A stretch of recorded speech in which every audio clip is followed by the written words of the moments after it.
Hi, this video is just to demonstrate in Eco version 6 how location works, where you normally would have a location with pollution data, precipitation for an international location, and in some cases you may only have a location or other limited data. And this is just to demonstrate creating a project. We'll use New Delhi, India as an example, and talk about some of the limitations and workaround options that you have for that.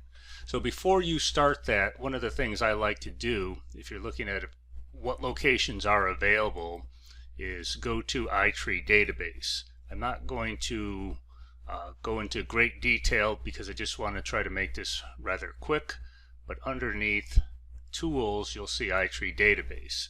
This is the portal where you would actually enter a new location for New Delhi or any other location you'd be interested in adding. And then you could enter the precipitation data, pollution data.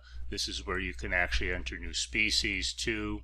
So this is the location or the portal that you use to create new locations for international locations and then enter the data.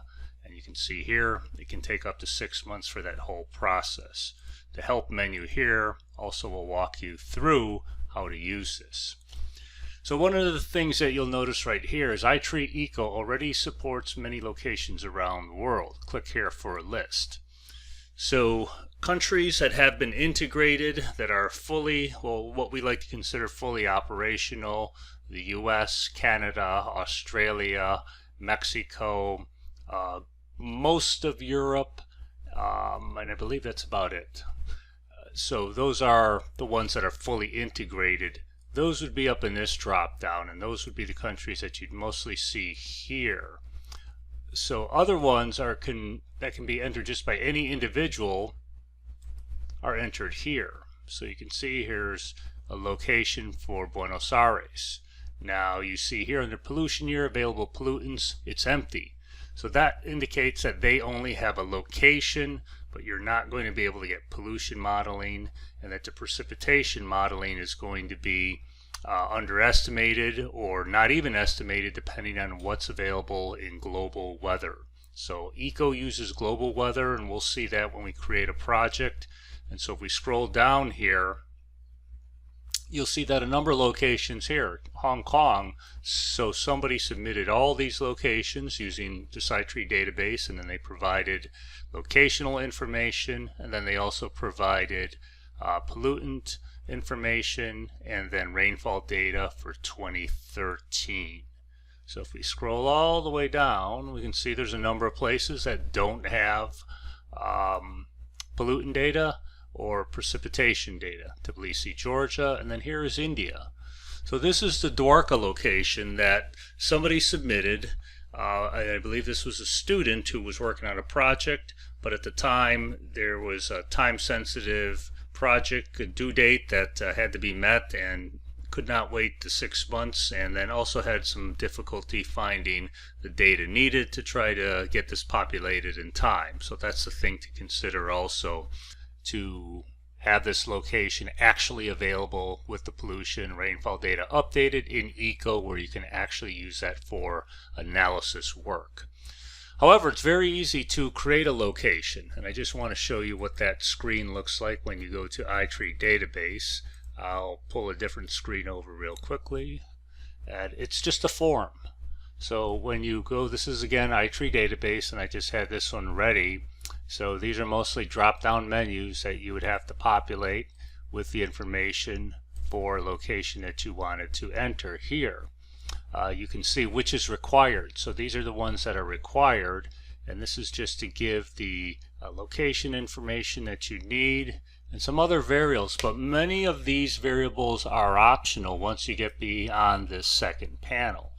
So it's using latitude and longitude, elevation.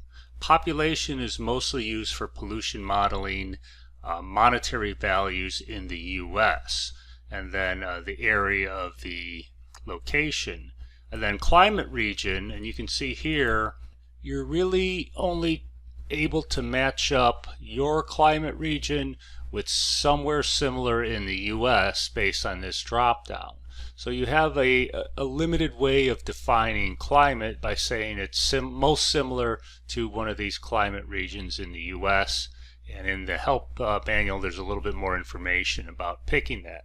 But once you get beyond that, you can see that everything is mostly optional. So if you don't provide a leaf on day and leaf off day year, this is for the growing season, mean temperature, then the people that work with this will use the latitude and longitude and try to populate those as best they can. So if you know this, you can make this much more accurate for that locality that you're interested in adding in here. And then there's some general information about temperature, and it's really not that much that it's asking you. And then it gives you some information, well, what does it mean, warm temperatures? It's the average summer temperature. Is it greater than 25 Celsius? Abundant rain, it'll give you, well, what does it mean by abundant rain? So many of these you can fill out just based on your local knowledge. And then the ozone state, there's a document that will help you select a similar state that you can use in the US.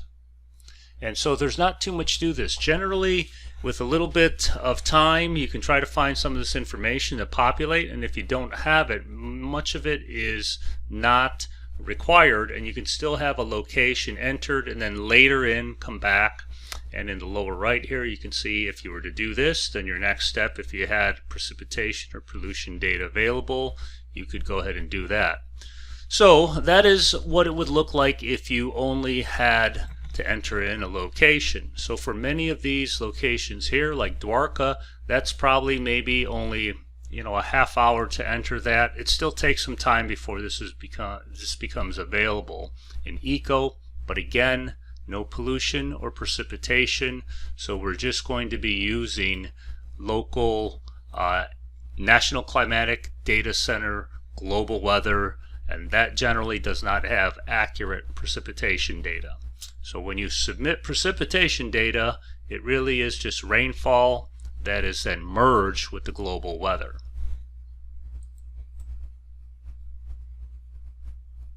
So that's just to give a quick framework of how location is entered, how you can see which new locations are available.